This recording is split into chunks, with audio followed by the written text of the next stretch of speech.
Hello, I'm Eduardo. I'm a Vue.js core team member. I work as a freelance front-end developer, and I'm the author of Vue Router and Pinia, among other libraries. And you can find me in person in Paris in some of the meetups or online as Posva. And today I want to talk to you about a topic that is very dear to me because it relates a lot to the router, which is data loaders. This is way more than just data fetching, actually, but I think data fetching is going to be the most common use case for this feature. And currently, if you are interested or keen into learning all the technical details about this feature, you can already do so by reading the RFC. I even have a website up for it. But as you can see on the side, this is pretty long. It's really going through every single technical detail that I could think of. There is really a lot, but it does cover more than a documentation would even cover because it also covers some edge cases. Of course, this is a little bit boring to explain. So my goal today is to kind of make you skip the whole RFC by just showing you how to use it. Of course, I won't be able to go in all the details of the implementation of data loaders, but I will still show you what problem we are solving and how we are solving. So the problem that we're solving is data fetching, which is hard. There are many ways of doing it, and I'm going to show you some ways of doing it, right? We have initial data container that we're going to fill with the data that we want. So we have some ref, and then we can call some API unmounted if we want a way that put that into data and then we can display it.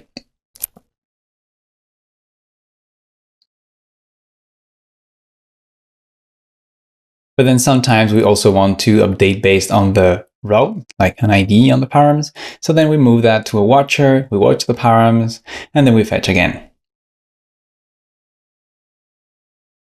Then what we might think about is, well, we still need to handle the loading state because initially the data is empty. So I might want to display some loading state.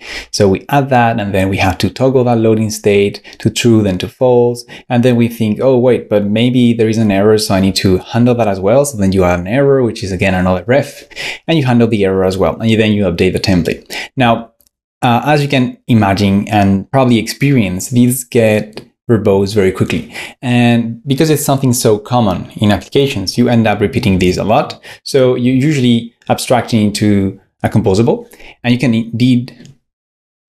even use already existing composable. So for example, you could use a Vue query from TaskStack. And so you have just 4 lines for what we're doing in 20 maybe or 15 lines.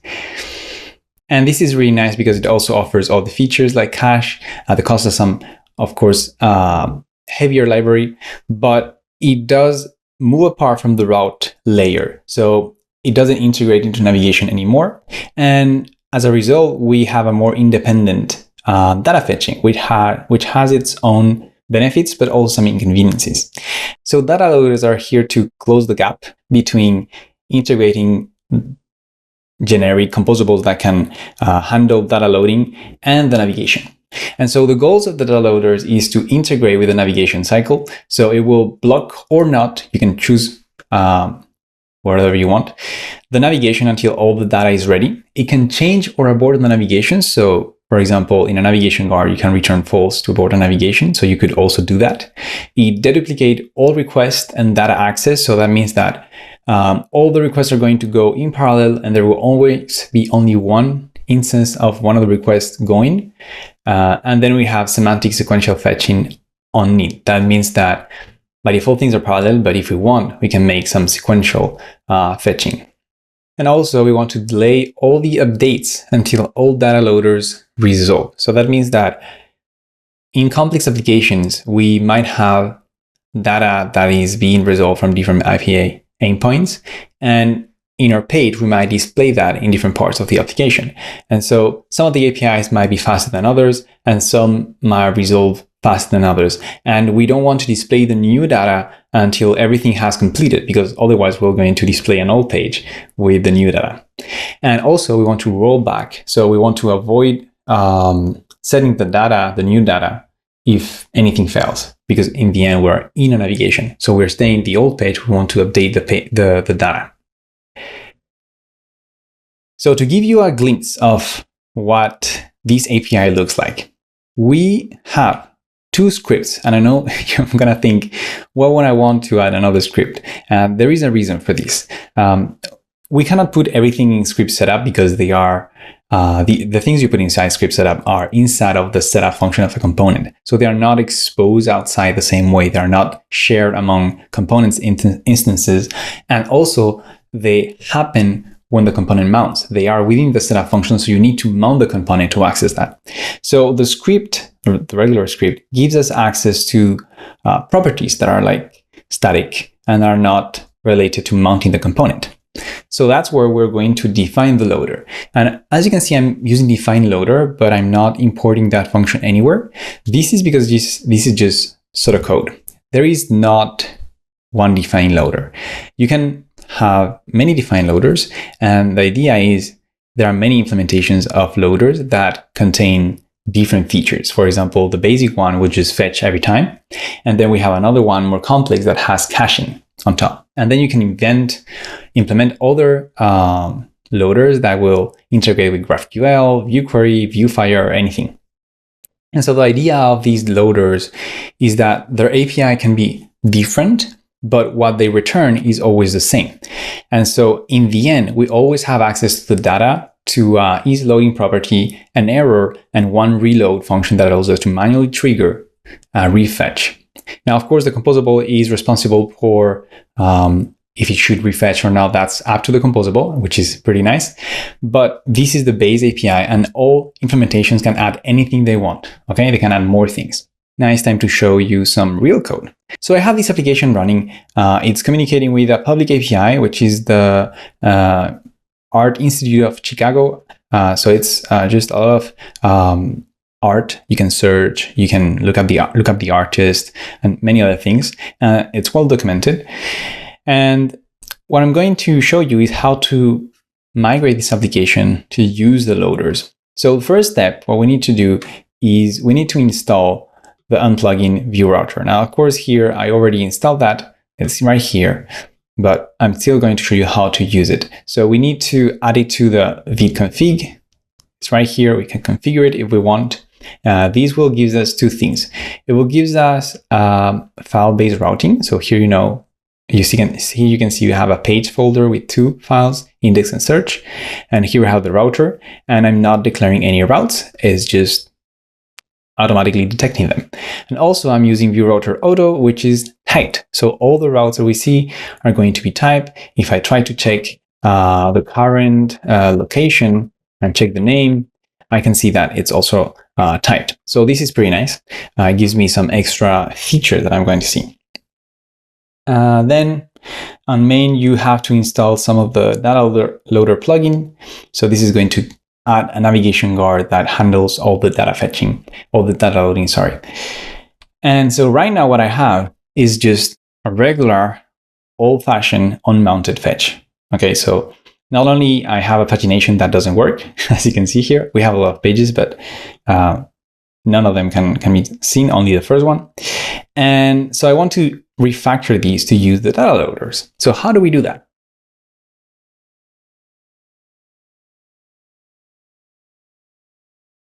I'm going to start by adding another script. So I move up here, I add the script, same language, and I'm going to define a basic loader.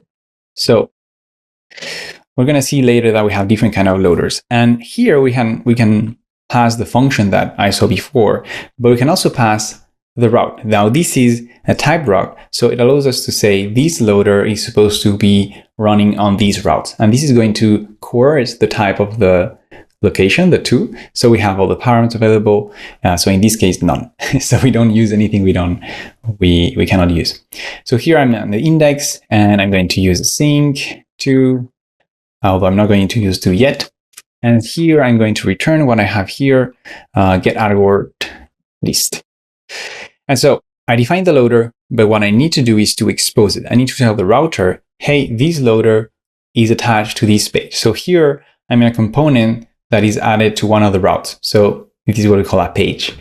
So what I need to do is to export it, and I'm going to give it a name as a composable because it's going to give us a composable. And I'm going to call this use artworks list.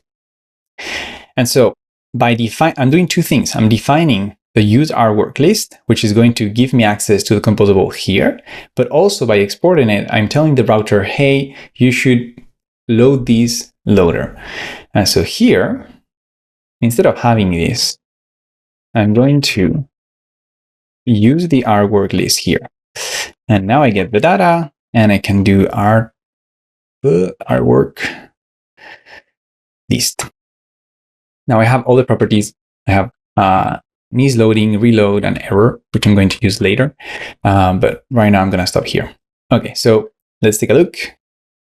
And right now we have, if I reload the page, you can see that on top I have this small loading bar that appears while we are navigating. And as you can see, it's taking some time because this API, I'm requesting on purpose too many things, so it goes a little bit slow, but it integrates into the navigation cycle.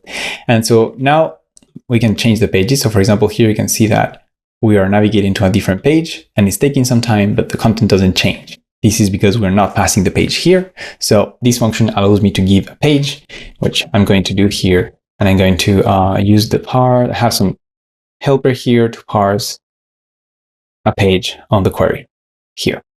Now, by the way, you can move these up or not. It doesn't really matter. Vue handles it anyway. So by doing that, now I have access to the different pages. Now I think HMR is probably broken here, but I should be able to navigate through the different versions. Now, as you can see, every time I click on one of the links, it reloads every time it does a new fetch. Okay, so this is something we can improve later on.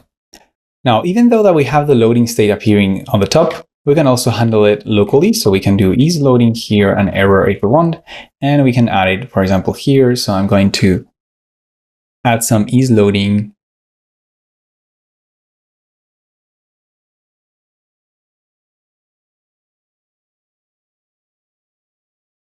And here, I'm going to have the error if any. So I won't be able to see the error because I'm not handling that right now. Right now, if we have an error, we're just going to cancel the navigation anyway.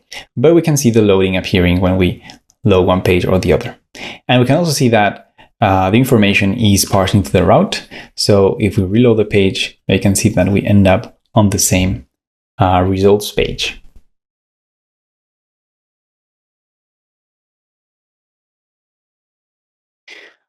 All right, now I have another one that is a little bit more interesting, is the search. So the search is more interesting because it doesn't contain all the information.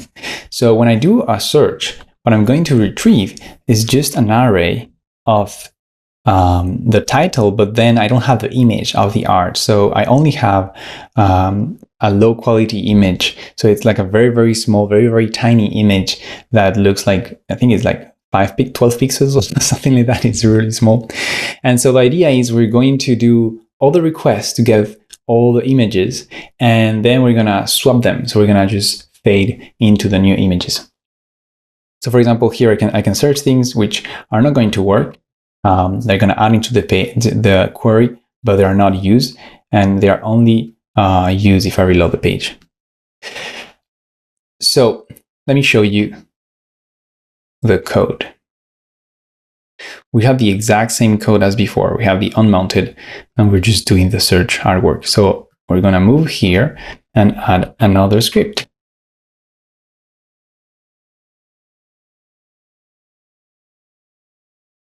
And same as before, use artwork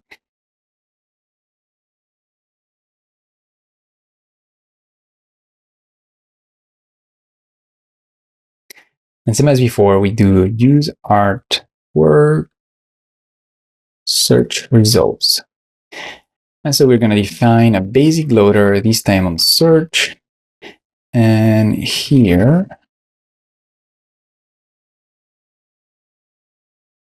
we're going to use another function that we have, which is search artworks. Now, this one expects two arguments. The first one is going to be a query. So it is going to be a plain text, full text search. I think that's how we call it. And then we have the page and the limit. Now I'm going to set the limit to a bit more. So maybe 20. And then I need to pass these two parameters. So as you can see, I have already connected the parameters to the route with some composables. And what I need is to retrieve them here and pass them. So I also have some helpers, query search, which is going to validate the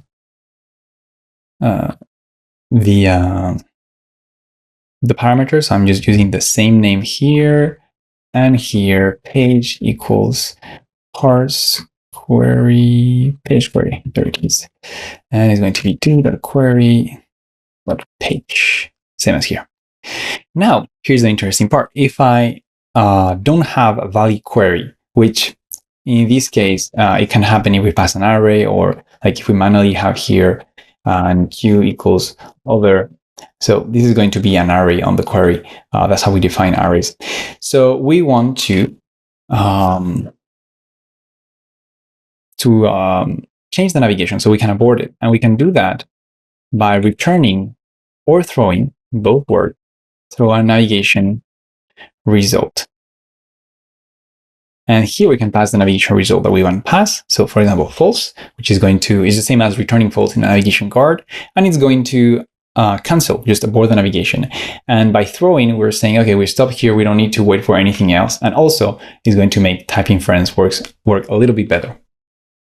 All right, some reformatting here. And now I need to use it. So here, I'm going to remove this and this, and I'm going to use search results, data search results, I think that's how we call it. And I'm going to use error and is loading as before. And now, so let's go back to the home page. Let's reload the page just in case. Okay, search.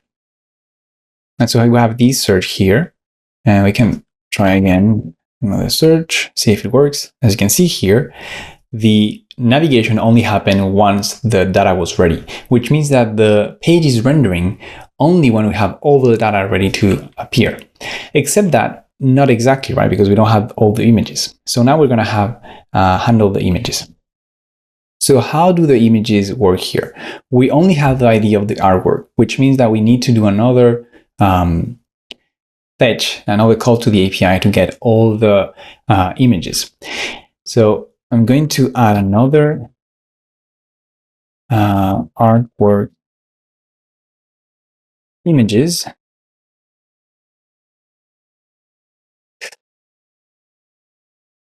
And I'm going to use define basic loader, again, search, and again,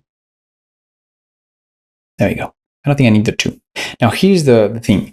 I need inside of this loader the result of this other loader. So what I can do is I can retrieve all the results here, and I can await them using the same composable. Now this usage is very different from the one we have below, because below we are not awaiting it and we are extracting multiple references. Here we only get access to the plain data. We only get access to the content of data value, except it's a little bit more complicated than that behind the scenes, because this value might be different from what we have here depending on the timing. Since we're still in the navigation and not every loader has been resolved, we don't have everything already connected. So this allows us to have consistent data loading. Now what I need to do is to retrieve all the URLs, and I conveniently added already an API call for that. So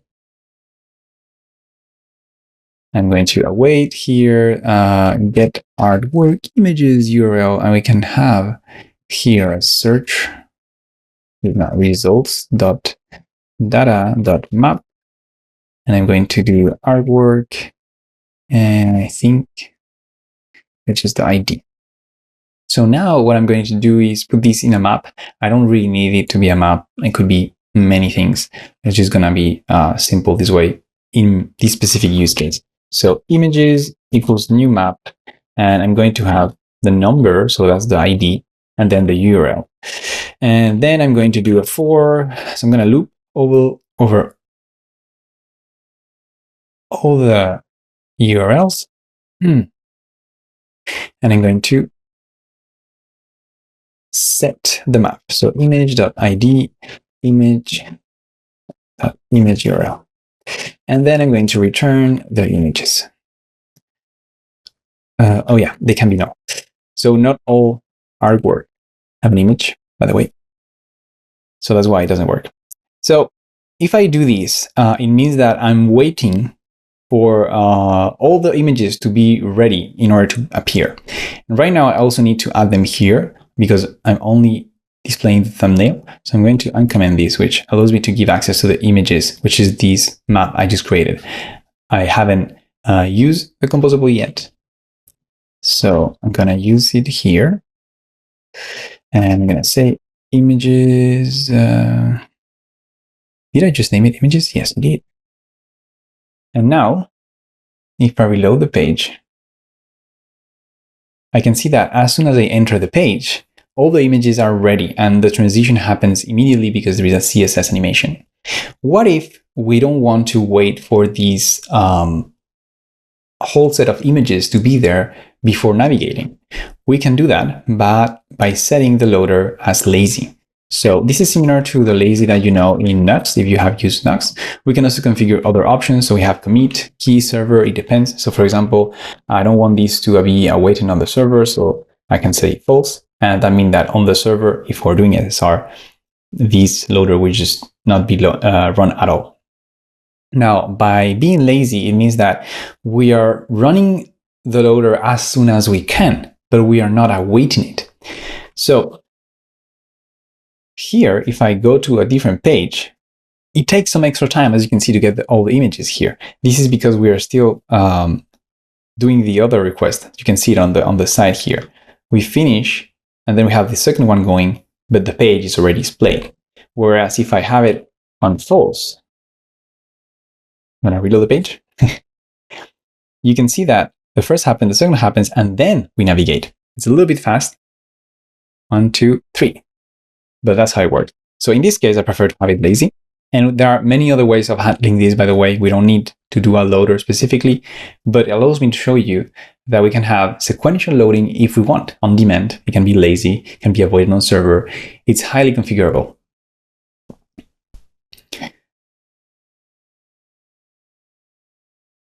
All right, there is still one annoying thing here, in my opinion. It's that every time I click on next, I have to wait. I have to wait for the API to come and go. But I just did the call, so I could cache this. I could be faster. So I'm going to show you another loader. This other loader is based on Pina Colada.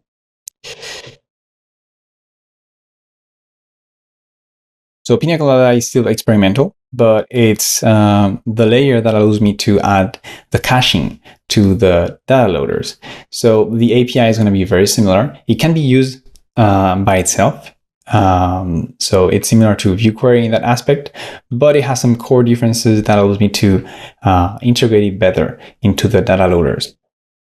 So let's go into the index again. And we're going to change this into a define Colada loader. So Colada loader doesn't take a function. Instead, it takes an object. And this object is going to be very similar, but we need a query.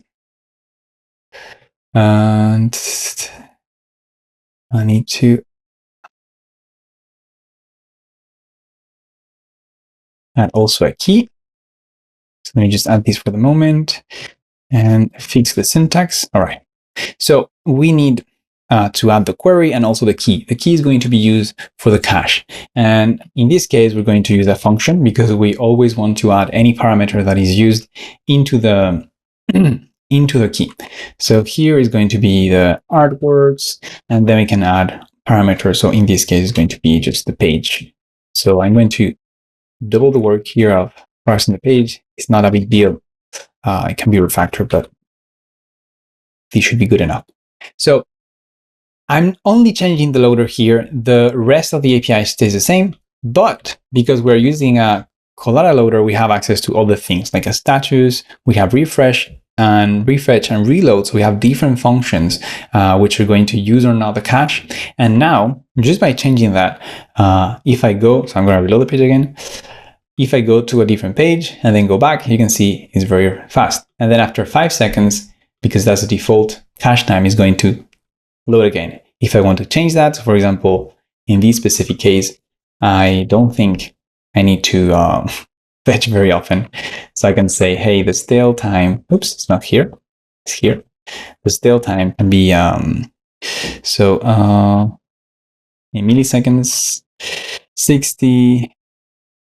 60, so that's 1 hour. It's a bit long, but it does allow me to have a cache that works for a long time. So I can go back, forward. Sometimes they are slow. You can see here it's instant. All right. So now let's do the same for the search, which is a little bit more complicated. All right. We go back here. Loader, and then same as before. Query. So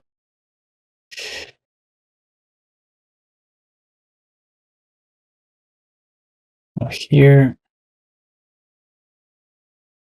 and the key, which is going to be very similar. We're going to have an artworks, but here we're going to have the queue, which is going to be the parse page query, no, parse query search onto the query.queue, and page, which is going to be the parse page query.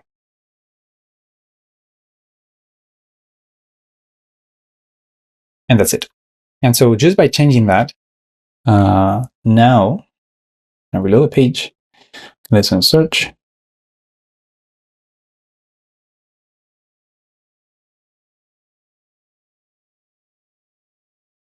You can see that